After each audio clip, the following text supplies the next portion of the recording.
Maybe you should just like go to the next slide and I will just talk about it.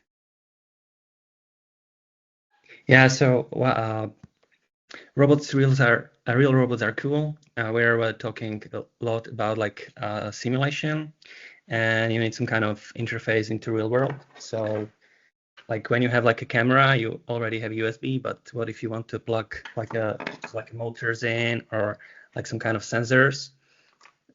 So it's good to know how to do it yourself. So on the next slide, I listed some few. These are like approaches. You can plug something directly to GPIO. That is, I think, like a bad idea. Then you can plug it into USB serial, or you can stream it over internet, like Wi-Fi, Ethernet. And lastly, you can use MicroROS, which is not like a platform, but it's like an approach.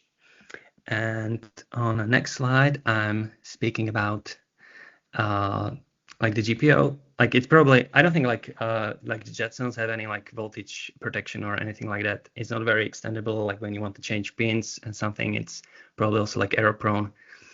And on the next slide. Yeah, and this is one of the reasons I was really looking forward to having you on, Mark, because I know you like delved into this, and there's a lot of users in the forums, particularly as we move towards like Dockerization and some of this like low level I/O isn't working there. Obviously, like, Jetson's known over the years for having some GPIO issues, and Chitoku and I have been looking at these in like past months as we gear up for new versions of like Jetpack next year, and is one of the reasons wanted to like talk about this stuff today and get feedback from you guys, what perhaps could be like improved or might want to see from like future software features or board level I/O, things like that for not only like robotics applications, for IoT and other things like that. So sometimes with the GPIO, it's hard to separate like what is different from the kernel versus like the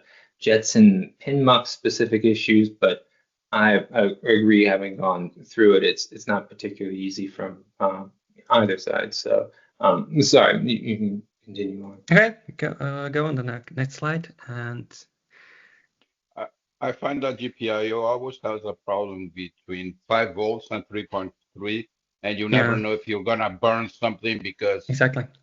Yeah, some actually can take the 5 volts. Others are like, no, don't you ever put 5 volts, you will fry the thing. And then, so you never know what to do.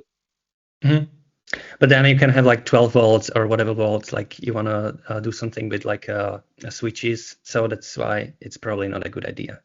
So next is the serial. On next slide.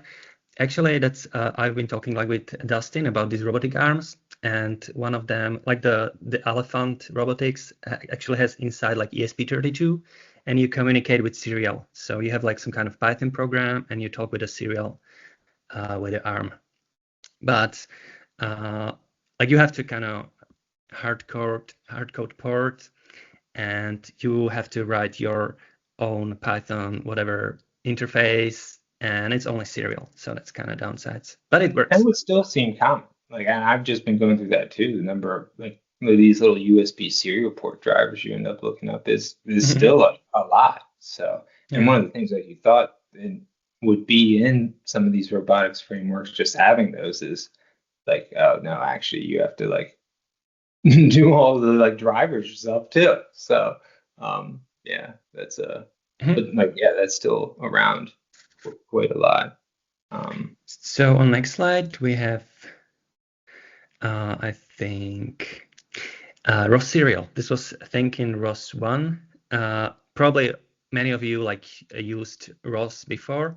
So ROSSerial was like ROS 1 didn't have like that much networking. It was, you had to like hard code. Like if you wanted to do like distributed stuff, you had to manually code like IP addresses, whatever, and all the like robots and arms and whatever, it was done by ROSSerial. So, but it worked. Reliability was kind of, I don't know, but since ROS 1 is already like end of life, you can't really use it. And also it worked like on older microcontrollers. You would think, Martin, you know, the number of people that we hear that are like still still deploy. It's a common forum question. No, I know. Actually, how do you compile noetic on 22.04, 24.04? So no, I know a lot of companies are using it, but they yeah, will have to switch. and I think a lot of it's because of this I/O stuff. Yeah. I see. But one exercise I wanted to try was you could probably put like noetic in container, do ROSSerial and ROS bridge. It would probably work, but I wanted to move onto something new, and that's on the next slide. Then, like, if you don't care about GPU acceleration, you don't. Yeah, we tried it. Yeah, you can do like on Jetson, like just noetic. So next thing is like MicroROS. It's ROS2 based. It supports new microcontrollers. And a cool thing is like the DDS is actually running on the microcontroller. So there's like a small DDS, and it runs on many devices like Raspberry Pi Co, STM, ESP. I actually have this like Portenta, Arduino Portenta. I've never used it, but it actually supports MicroROS. So I just plugged it in, and it worked. This one is quite expensive, but like the Raspberry Pi Co, like this one is probably like the better option. I use it even like Waveshare and whatever companies just like take like the Raspberry Pi Co and like make their own board from it, and also like ESP32, of course. If you want, by the way, tutorial, like this one is probably like the best if you want to check it out. What was that previous board you showed, Martin, the bigger one? Every time we seem to chat, you got like a different. It's a Portenta H7. It's like by STM, and this is like used in like Teslas, BMWs, like cars, even like 3D printers. It's like also it's ARM 32-bit, but it's expensive. Yeah. Okay. What are all those like little? Are those dip switches on the sides? I'm sorry. And this is like an extension board, and you can actually another thing I've never used before, but I bought it. Is like STM, which is like a debugger. This is like ST-Link, and very cool thing, which you probably need when you are doing like this is kind of complicated, a little bit more complicated, like microcontroller programming. So you also like when you have debugging, inline debugging, then it's that's very cool. And you can actually do debugging also with the Raspberry Pis. I have it on another slide. That's probably. Let's see what's another slide. Yeah. You like really get down into this. Because I had to do it like practically on a robot. I will show you like live example. Yeah, so, like actual robotics. Yeah. I mean, we go from the AI side of the robotics, Martin. So yeah, okay, yes, that's why I appreciate the diversity in this group. So when you want to set it up, like the best thing is like do platform IO. Probably if you used it, like if you used like microcontrollers, you know it. It's like just VS Code extension, but the best thing is like debugging and also dependency management. So you just list, for example, like libraries, like in a like it's like a YAML file, and it will just download it for you. It will set up the tool chain. It will set up the debugging. It's very cool. So you can check it out. And this Raspberry Pis. This is like the very cheap, like how you can set it up when you want to debug it, because the MicroROS will take up the serial port, and if you want to like debug it or print something, then you need to set a second one. Okay.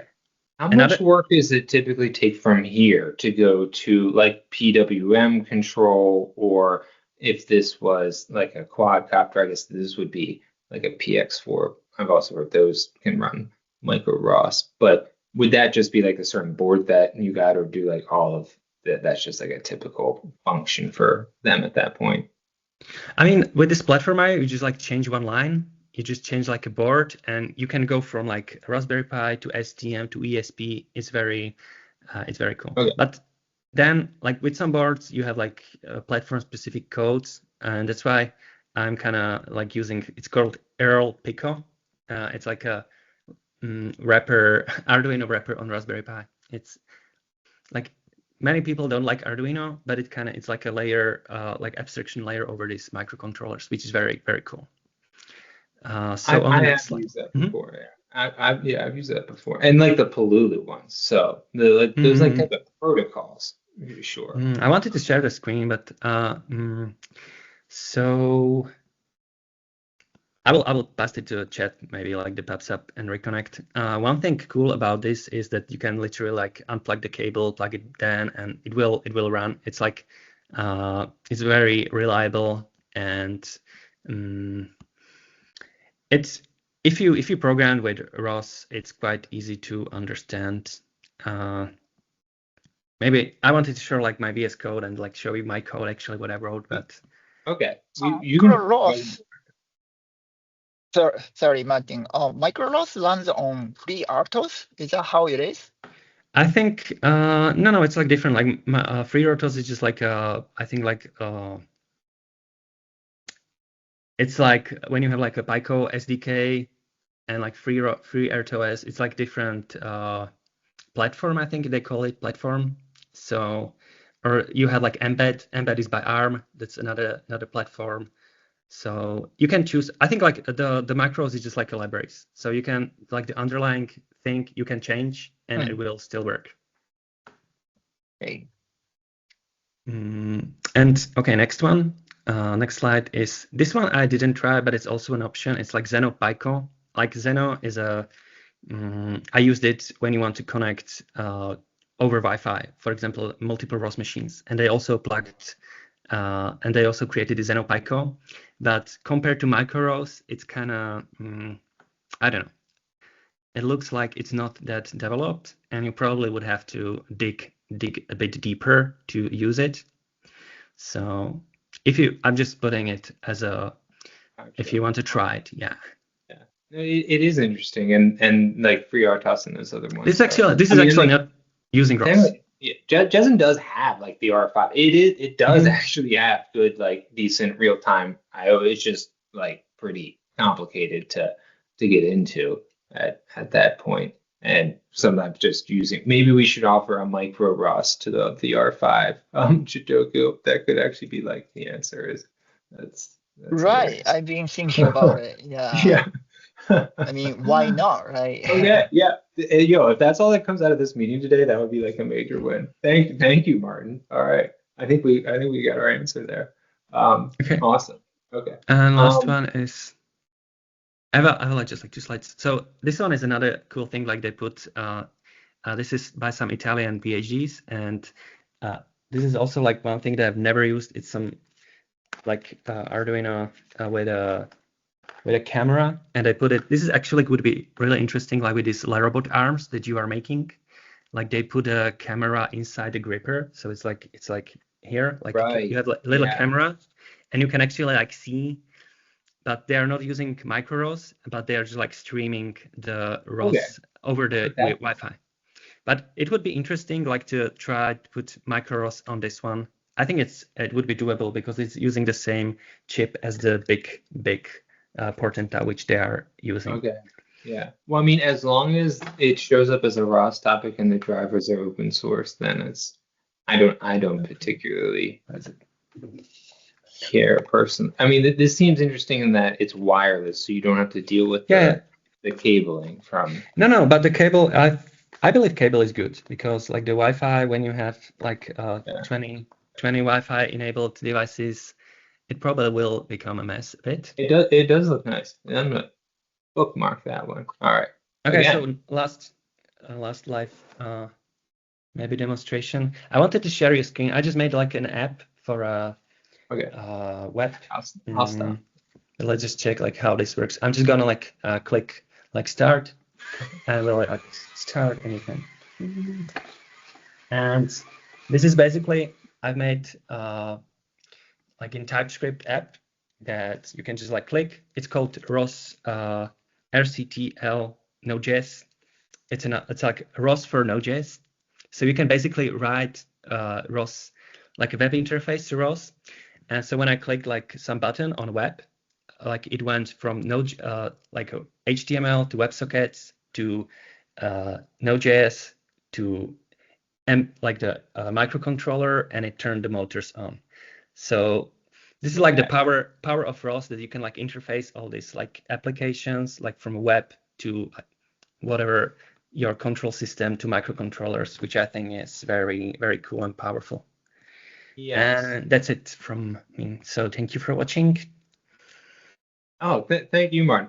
I obviously, if anybody else in the group has questions, feel free to hop in. I was wondering about those web UIs and ROS. Do people just normally write Mhm. Foxglove plugins, which like does seem pretty nice, and I think is like basically fully open source. But for like a production-ish like user interface, would it be common to use this like Node.js server in I think like ROS? this Node.js is very amazing because I wanted just like to take iPhone. I can open it like on iPhone, and I can actually show you maybe because I want to take the robot out. Like even if I had like a robot dog, whatever, I want to take it out, and then you can't really have Ubuntu and like heck with the packages, whatever. Okay. Yeah. Yeah. And Pretty also, like it would be very cool like to rewrite a lot of these packages. ROS packages is like I don't know, Qt, PyQt. Like the dependencies are very, very bad. The UI stuff, yes, Mhm. it's not all caught up to the web UI era, but the stuff Exactly. that has tends to be like quite nice. But with this ROS Node.js, you can basically create like modern interfaces. Okay. So I have like this. This is like just some web app, and if I press like start, like the motors will start to turn on. Okay, Right? It's very cool. and are you saying you can write code in JavaScript that will interface with topics or things Yeah, like exactly. nice. Okay, all So right, it's then that is really cool because you can yeah, just refresh your page while you're developing it. exactly. Yeah, Yeah. sick. I Okay. just can't figure it out. What's that machine with that behind you? That I see some rollers or something. Yeah, what's This is that supposed to no. be? That's my shuttlecock collecting robot. It's like this is like the create tree base, right? And it's just like a Shuttlebot for basically. I can actually like control even like the movement of Oh, the okay, robot, okay. right? So and you It can looks like with it looks WebRTC, you could like stream data. Like that would be a nice addition also to Okay, have. yeah, that Yeah. would be the that next would be question amazing. is, yeah, how do Yeah. you handle RCT on this? I Which is think like, I think like very easily, like just you okay, just like it plug it can, in. Yeah. all right, nice.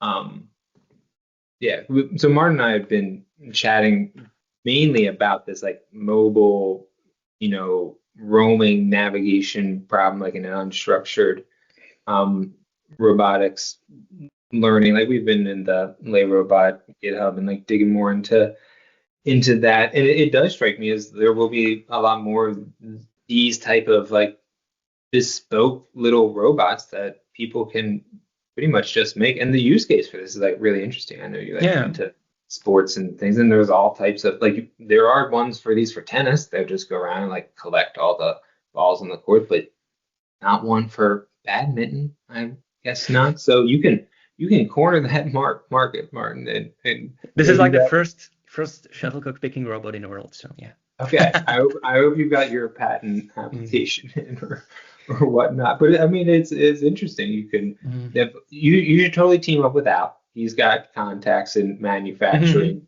now Cool. apparently, and they can take that right into production next quarter for you. So But it would uh, be cool like if other like do anybody have questions about microcontrollers? Maybe someone is like even more experienced with this, like use it in like production, like with a real industrial robots. Like it would be cool to share some insights also.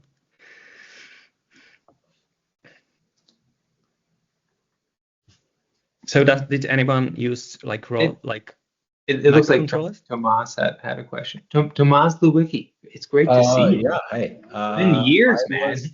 Sorry? Oh, wow. It's Hey, been Tomas. years, Tomas. Wow, you see this show, man. Yeah. Hi, good to All see right, you. we'll catch up after, Tomas.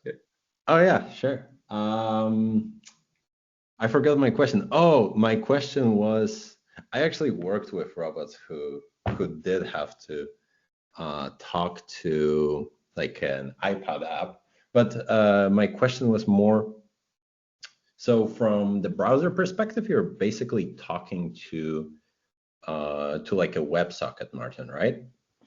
Yeah, I just use like Socket.io and like Node.js as a backend.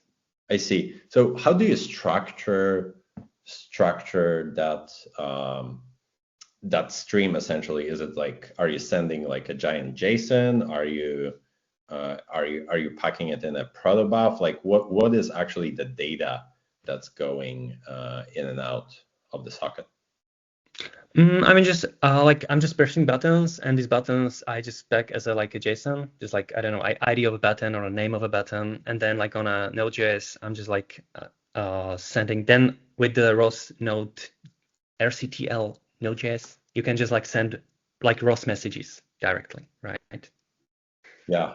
Oh, I see. Okay. Mm-hmm. So Looks like you're that's a JavaScript wrapper around the ROS API, which is like that's what makes it attractive, is you don't have to write all that code on the other side, Tomas, on the server side.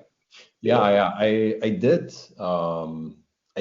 have to work with like an industrial robot arm for which like the stack was mostly like gRPC, and it wasn't unfortunately ROS, but had some of the same challenges, meaning that like it was super difficult to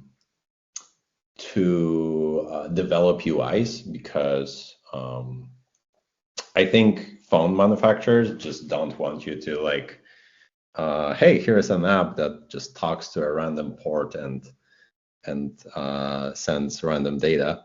But yeah, there something like that is definitely very very useful, and the fact that you can just refresh the page is pretty cool.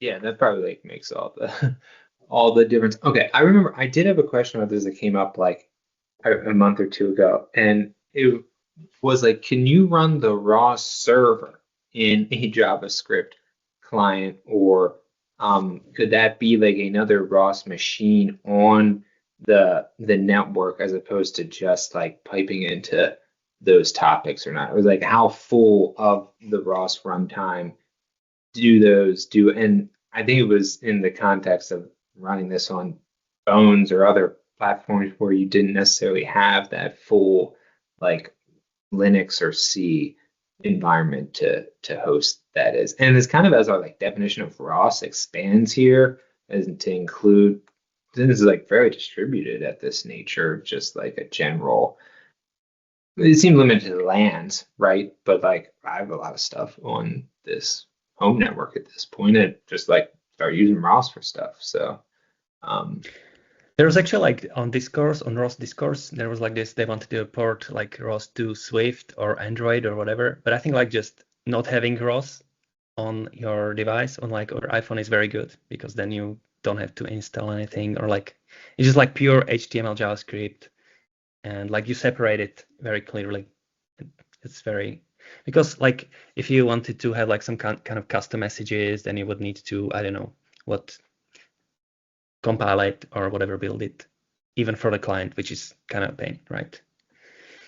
yeah, I don't know, like dealing with those messages is tough for beginners, and there's been a lot of like discussion in the community, especially as more, you know, AI oriented people, that even for Python, for them is they just want to do everything in JavaScript, right, Martin? That's why people are starting to take these like Node JS applications more seriously. It's like a standalone thing, right?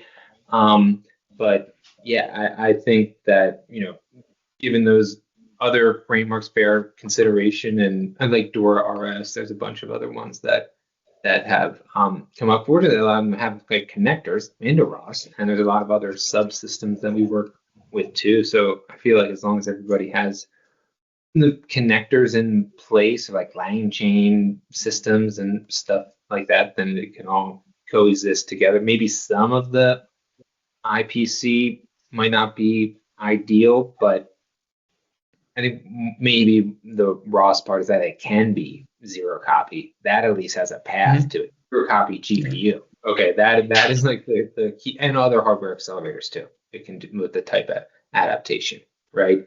If there is other equal ones, then sure, they could, I guess, be more considered too. And they're basically in like the containerized environments too. So I don't think Brett's here today, but it was another thing we've been talking about. It's like, yes, he likes the containers, but more of like the open development ones, whereas we're more like package and have multiple containers in an individual ROS system, and that still seems to be a gap versus like more traditional ROS. Crowd might not be such a fan of that, and we kind of just got forced into it because the complexity of the AI stacks that we work with. And Shaggy, that is no stranger to a lot of that stuff and all the Dockerization and Kubernetes services that started using, and that's actually even more useful when you have other systems and x86 to deal with too. All right. So, any closing thoughts for us, Martin, before we